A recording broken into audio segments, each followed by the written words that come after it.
100 words per minute. Get ready. Start.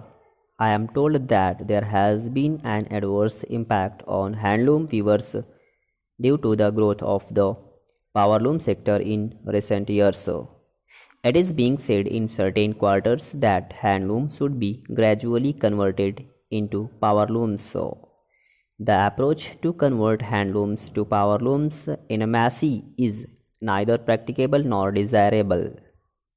The handloom sector has an edge over the powerloom and mill sectors in its ability to commercially produce the goods in a small volume, quick switch over to new designs, and creation of exquisite designs.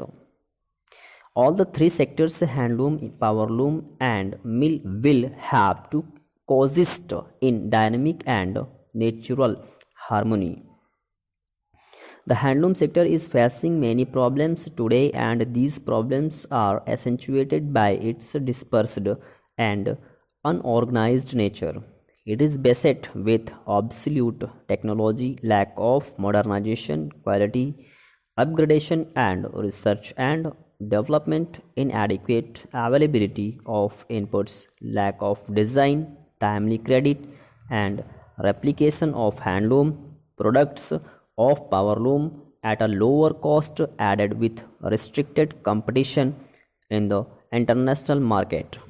The government has therefore undertaken implementation of a number of schemes and programs for the development of the sector and socio-economic welfare of the handloom weavers.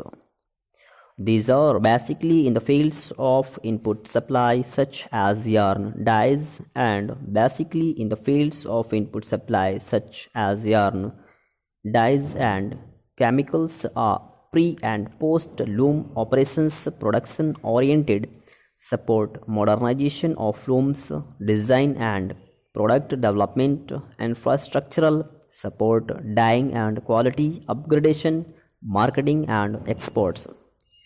There is no dearth of schemes at national and state levels. So, what is important is to implement these schemes most effectively and efficiently, and to organize convergence of critical inputs at the workplace of a weaver. If necessary, a dispassionate and candid assessment of the shortcomings in existing policies and programs and their implementation should be made, and a complete overhauling of the delivery systems, including and restructuring of the schemes, may be considered, keeping the ultimate beneficiary, the weaver, as the centerpiece. I urge the ministers and officers to constantly review and reorient these schemes and programs to benefit the weavers. Let us remember that, but for effective institutional support, the handloom industry may wither away and its traditional craftsmanship, skill, and designs may get consigned to history. At the same time, I would also like to urge you to consider how we can enhance viewers' own democratic participation in the institutions so that conceptualize and implement these programs at large. It gives me great pleasure to welcome you to this first meeting of the Economic Advisory Council. I hope that in the long run this council would be a good sounding board for including awareness in government on the different points of view on key economic issues, and more than that, in shaping perceptions on policy changes regarding issues of immediate concern as well as those of long-term relevance. Like all governments, it is difficult to get away from the short terms and from a somewhat excessive preoccupation with issues which are in everyone's mind, in yours and mine. and we do so at a time when the global economic scene is both complex and uncertain.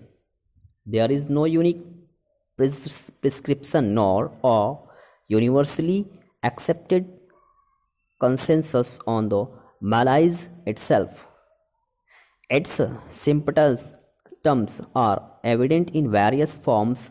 Large parts of Asia remain in serious economic difficulties, triggered, no doubt, by financial crisis which spilled over into a crisis of balance of payments and exchange rate with significant construction of GDP.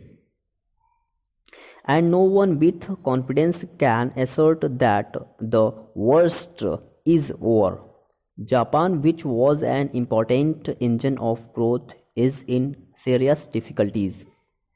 More recently, Russia has been engulfed by crisis.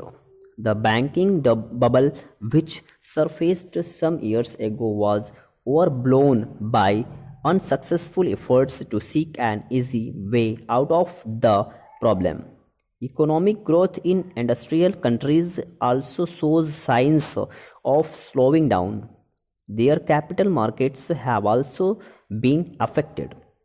International consensus on what needs to be done has eluded all of us.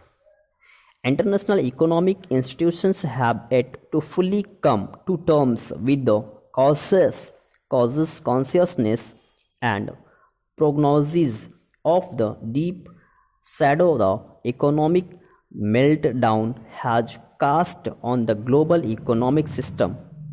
Where does India stand in all this? There are obvious positives.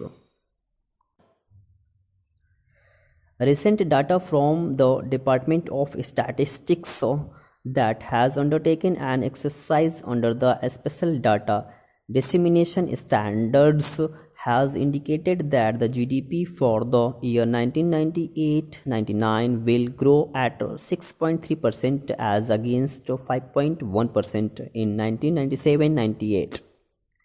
Perhaps apart from China, no other major country would be achieving this rate of growth with relatively modest inflation, low current account deficit, and a balanced economic growth. Our short-term debt is low. Our reserves today are higher than last year, and external markets are relatively orderly despite all the problems around us. This may give us some comfort, but it cannot be an alibi for complacency. There is a lot that remains to be done, and we face a host of problems. Stop.